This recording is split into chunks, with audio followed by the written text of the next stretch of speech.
Come on. Hey,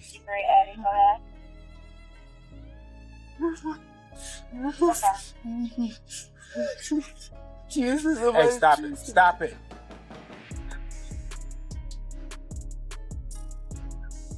I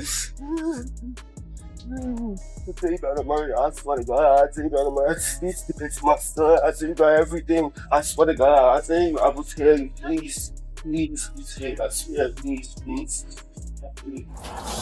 As he waited in his holding cell, Ted's seen crying his eyes out and begging to rat on murderers he knows if he can be released. Wait, hold on. You gotta relax for me, because I can't understand it. Relax. What's the number? What you saying, man? We're gonna see what we can do for you, all right? We're gonna see what we can do for you. You gotta relax for me. Relax, man. I'm gonna get a bus to prison. Relax. Give me No, I'm saying, what you talking about? I'm trying to get the. The judge presiding over the case has been remarkably impartial, neither acting as a prosecutor nor defending either side, but rather championing justice itself. He carefully weighed all the evidence presented and promised a decision on the bond in the coming days. The legal team expressed satisfaction with how the hearing unfolded, urging family, friends, and supporters to keep them in their prayers, hopeful that, God willing, the ruling would be in their favor. Amidst this optimism, Durk's lawyers quietly filed a bond proposal that many have called the slickest move yet. One so strategic, it sparked jokes about Durk potentially being freed before the release of GTA 6. The paperwork suggested an extension on the proposed bond, hinting at complications behind the scenes. This development cast a shadow over what had seemed a straightforward path toward release. The reason? New body camera footage involving a figure known as Ted, or FD's brother, has dramatically altered the landscape. Ted, a key enforcer linked closely to Durk, was recently apprehended at a convenience store while in possession of a firearm with an extended magazine, raising serious red flags. What unfolded next was unexpected and unsettling. Taken into police custody, Ted broke down, tears streaming down his face as he pleaded with officers, promising to reveal details about multiple murders. His emotional confession suggested a desperate bid to avoid jail time by cooperating with authorities. The emergence of this footage has cast doubt on the case's trajectory, prompting Durk's defense team to seek a bond extension as they scramble to address the fallout. Questions abound. What exactly did Ted disclose to federal agents? How might this impact Durk and the other members involved? The once seemingly straightforward legal battle now appears clouded by new revelations, turning what looked like a near win into a tense standoff. No motherfucker know what's going on, but them people that's in them courtrooms, man. For real, for real. Them be false accusations. Y'all don't even know what the be going on, for real. Y'all really be trying to play Inspector Gadget and all this. Y'all just be weird as hell. That's what I be talking about, man. Like, first y'all done threw the jams rumors out there. Now y'all talking about Vonnie a snitch, gang. A snitch on what? Y'all don't even really know what's going on, for real. My kids, y'all really just be running. And that's why I don't participate in nothing that got to do with nothing illegal. Because of you motherfuckers, y'all be trying to get them put under the jail. But it got wilder once academics spoke on Vonnie allegedly snitching on Durk. When you see Flacco post something, you almost gotta be like, look at this headline. Lil Durk found out that his co-defendant OTM Vonnie, King Von cousin, filed for protective custody when they came to court. Okay. That sounds so crazy. This is why we have streams like this. This is, I'm not gonna get on anybody or anything like that, and I'm not gonna ever say that I haven't, maybe jumped the maybe once in a while, but I definitely do aim to be correct, and I never try to be incorrect out of malice, right? This is why we love to bring up the paperwork and try to explain it, and also increase everyone's knowledge on stuff, because a lot of times these days the headline is way better than the story. With FD being Durk's older brother, initial reports suggested that someone bearing D's last name was cooperating with authorities. At first, the assumption was that D himself was the one turning informant. However, new information clarified that it was actually Lil Ted, another close associate, who had begun snitching. Meanwhile, whispers began circulating that Vonnie might also be providing information to the courts. Amidst the swirling rumors, Durk's closest friend, Bezu, took to Instagram Live to address the speculation head-on, offering his reaction and insight into the unfolding drama. Lil Durk case, his lawyer Drew Finling not giving up on the application for a bond. Now, they were denied last week by a magistrate judge. In federal court, you have a magistrate judge and a district judge. The district judge is on top of the magistrate judge. So if the magistrate judge denies you, you can ask the district judge to take a look at it. That's what his lawyers are doing here. I think this is a good decision because, quite frankly, in front of the magistrate judge who denied Lil Durk, Drew Finling could have pulled a rabbit out of a hat, and that magistrate judge would have remanded the rabbit. You have to consider the fact, and I hope the district judge will, that this case, as pled several months ago, has been significantly watered down in terms of how it's being pled against Durk, where you used to have an allegation that we, the government, are going to prove to you exactly who he paid the bounty to. Now the government's saying, oh, we're not. But did you know this works in Durk's favor? Getting a bond release, as the famous lawyer Mo shared this? He had his bond hearing today. He looked good. He looked like he was in good spirits. No crazy weight gain or anything like that. He looked good. The judge was on the same vibes she was on last time, which is that, wait, they're saying murder for hire. They're saying you put bounties up. They're saying you ordered.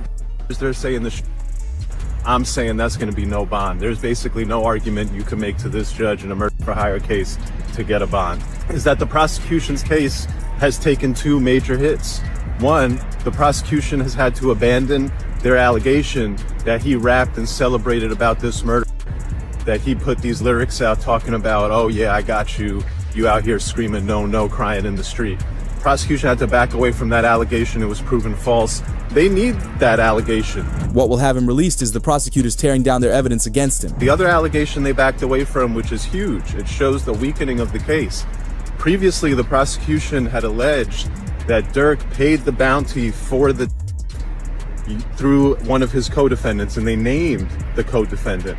Now they've backed off that allegation. They're not actually saying that Durk paid the bounty through the co-defendant or anyone else.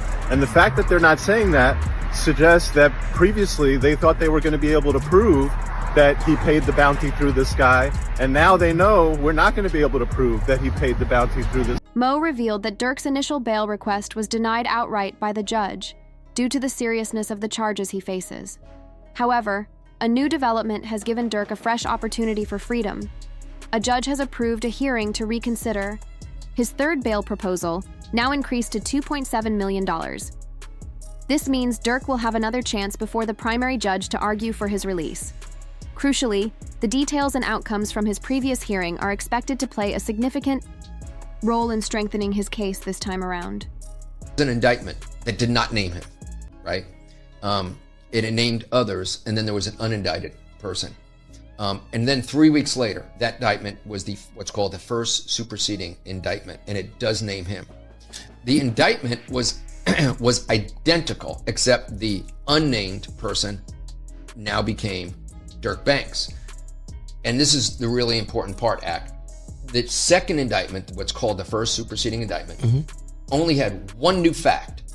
It had one new fact, and that was it alleged that there was a video by Durk that celebrated and monetized this. Likelihood of a plea. I think a lot of people have seen, like, this seems like it's a do or die thing. This is kind of like it's going to be like a 1 or 0 type of situation. You're either are or you're not. Is Durk, from your understanding, or you as a lawyer right now, as his criminal attorney, are you open to possible conversations about plea deals?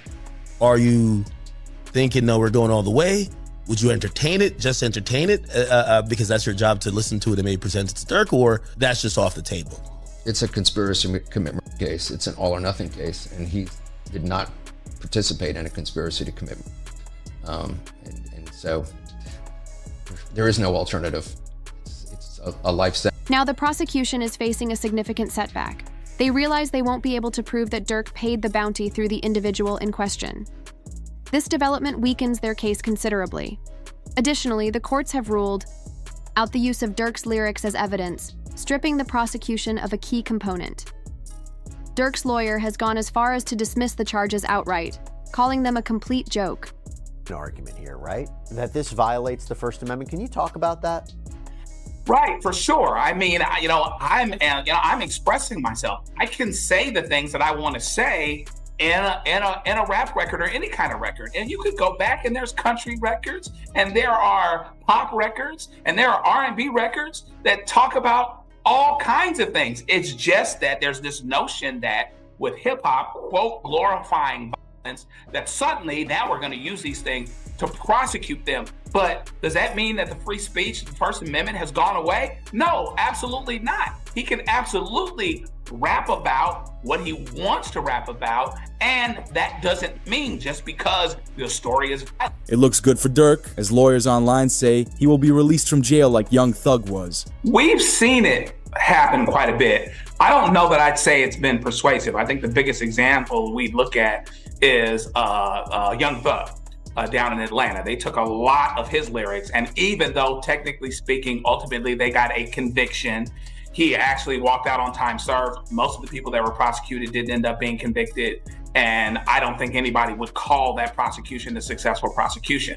And so, you've got freedom of speech issues. Does it mean that just because I'm saying something in a rap song, and it typically is a rap song, does that mean that I actually did something? And this is an extra interesting twist here because Lil Durk's attorney is saying, well, this song was actually released months before. But the lawyer also explained that the prosecutors don't even understand rap culture. Yeah, and I'll go out on a limb and say that sometimes prosecutors don't necessarily understand hip hop culture.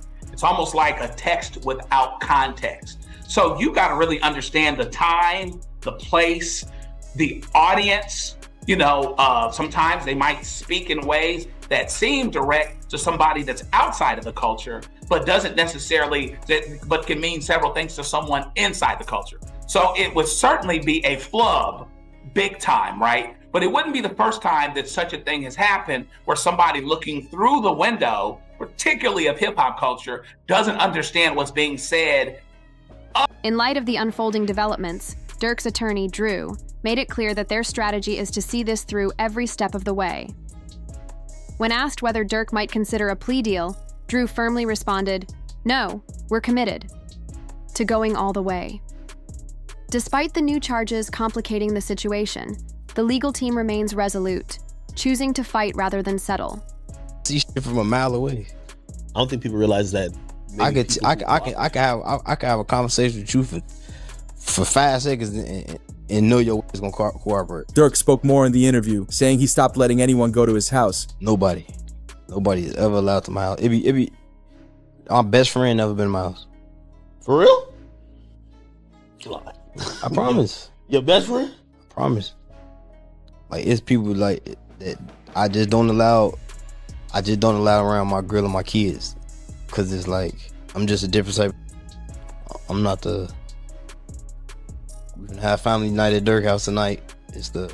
You gotta watch, everybody at Durk's crib. Yeah, we gotta everybody getting watched. We gotta watch everybody. Hey, they go too close to them kids. You know what to do. Like, that's how I play. Like, I don't play. As you have to remember, Jam is the same guy that Durk gifted 50 grand to only a couple. But they're going all the way for one reason. His lawyers are keeping a First Amendment rights argument in their back pocket. But the lawyer also explained that the prosecutors don't even understand rap culture. Hey, somebody always said slap Khan. Somebody always said slap Khan. Digging deeper into the case against Durk reveals some chilling details that many have overlooked. Reports show that over 230 gigabytes of digital evidence, including audio recordings, surveillance footage, and a staggering 20,000 pages of documents, are currently being reviewed for discovery. This massive trove of evidence has been provided by Jam, who has become a central figure in the investigation. Court documents allege that federal prosecutors believe Durk orchestrated payments to eliminate two key individuals: Stefan Mack, responsible for injuring Durk's brother Dathang, and Jam's baby mama, who tragically passed away after Durk discovered Jam was secretly recording him.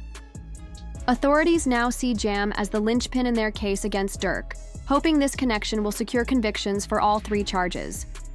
One critical piece of evidence surfaced during an Instagram live session, where Durk noticed Jam discreetly, adjusting the top of his jacket and whispering into what appeared to be a hidden wire. This moment raised suspicions that Jam was cooperating with law enforcement, wearing a wire to capture incriminating conversations. The weight of this revelation adds a tense layer to an already complex legal battle. Well, like, you lined up somebody from your hood. Like, listen, I didn't. But at the end of the day, what's wrong with giving my friend the address? Oh, this is my boy. He lost his boy. Who did it could be around. 9 times out of 10, had he had asked me, I probably would have been coke if he even asked anybody, if this is even true. But 9 times out of 10, like I said, could I leak a bar? Sure. I said, if he make the call right now, I'd up in. Right now, Brick Baby is locked up tight, facing serious charges, and the feds are applying maximum pressure to make him flip on Durk. But here's a twist you might not have heard. Charleston White claims he's the one who set the wheels in motion that led to Brick Baby's arrest. "I put the bounty on Brick Baby," Charleston said bluntly. He explained how it all started when Brick Baby went viral online from Houston, flaunting a $10,000 bounty on Charleston's head, practically daring him. "He was acting like he was hunting me," Charleston said.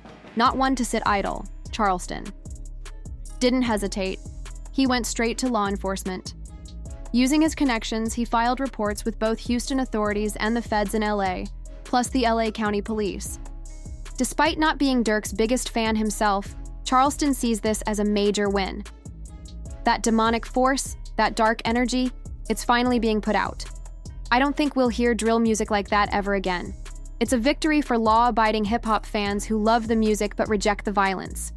Meanwhile, as Durk's release from jail loomed, a storm was brewing in his personal life.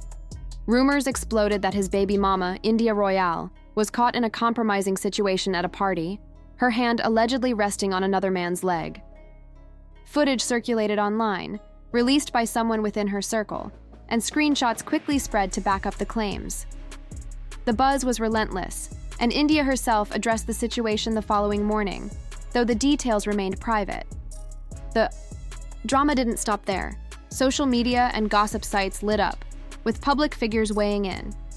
6699 and DJ Academics chimed in, sharing their thoughts on the scandal. DJ Academics even suggested betting $10,000 on the rumors, while also defending India's reputation. "I've never heard anything bad about her. She seems like a good girl." He acknowledged that relationships in the rap game often come with public scrutiny and drama, but India's name hadn't been dragged through the mud before. Still, the question hung heavy in the air. What happens to loyalty and trust when the pressure mounts? Academics posed a tough question. If Durk were to face a life sentence, would India remain faithful? "You never know how things will play out," he said thoughtfully. "If someone gets life, how does that work for their partner? Are they supposed to stay loyal, or does the situation change everything?" This tangled saga, from Charleston's federal reports to Brick Baby's arrest and India's alleged scandal, paints a vivid picture of the high stakes, the personal betrayals, and the intense scrutiny that surround Durk right now. It's a story that's still unfolding, with far-reaching consequences for everyone involved.